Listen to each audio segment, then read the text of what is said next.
Hi, Cabbage Poriyal, masala wala, எப்படி பண்றது அப்படின்னு பார்க்கலாமா? But with German Spitzkohl. Come on, let's get started. First step in making this Spitzkohl masala poriyal is to chop and prep our Spitzkohl.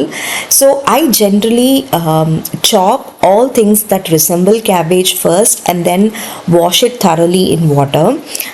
For this Spitzkohl, I'm chopping it into two halves and then I'm going to remove the core like you see me doing in the video.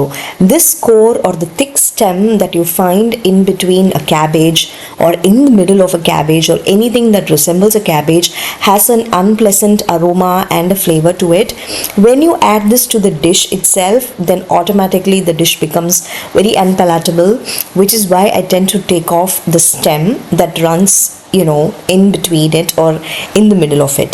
Once I do this, I go in and I use a paring knife or a serrated knife and I chop the Spitzkohl into really fine shreds. Obviously, you can reduce this whole step by using a food processor instead. After chopping everything finely, I add this to a large mixing bowl.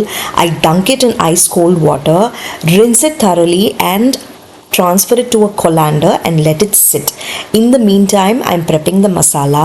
For this masala, I'm using a combination of coconut, cumin, fennel, cloves, shallots and turmeric powder and red chili powder. I'm also adding the salt and grinding this without any water to a coarse paste. Now set this aside and then let's begin making the poriyal. I'm heating up a pan with some coconut oil. When the oil heats up, I splatter mustard. Add some urad dal, and once the dal has begun to turn golden, I add the prepped and washed Spitzkohl. Like you can see, I use a wide hold colander to drain the Spitzkohl of all the water completely. Once I add the Spitzkohl, I'm going in, mixing it all up, and I'm going to cook it covered until it reduces in volume.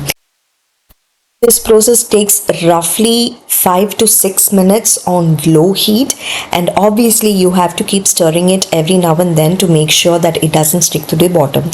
So now you can see that the Spitzkohl has really reduced by almost half in volume. The trick here is to ensure that it doesn't have any remnant water or moisture.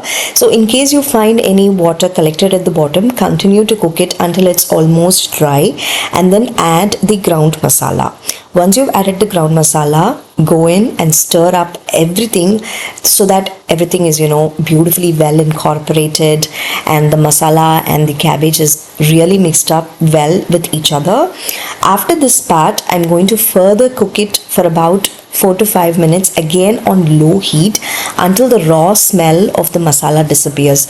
Remember, we added garlic and shallots which have a natural raw smell to them. We're going to let it cook until all that disappears, and once that is done, our masala Spitzkohl Poriyal is ready to be served.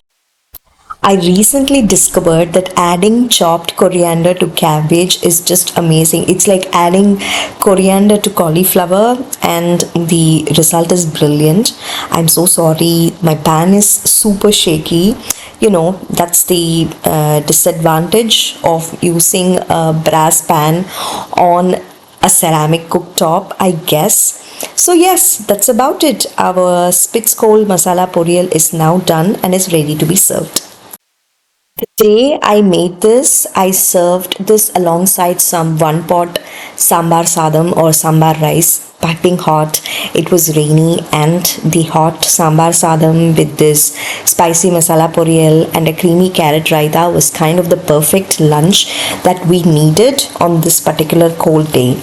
So yes, tell me, how did you all like this particular recipe, and if you would like to see any other German vegetables being cooked the Indian way. We'll see you all soon in another video. Till then, bye bye.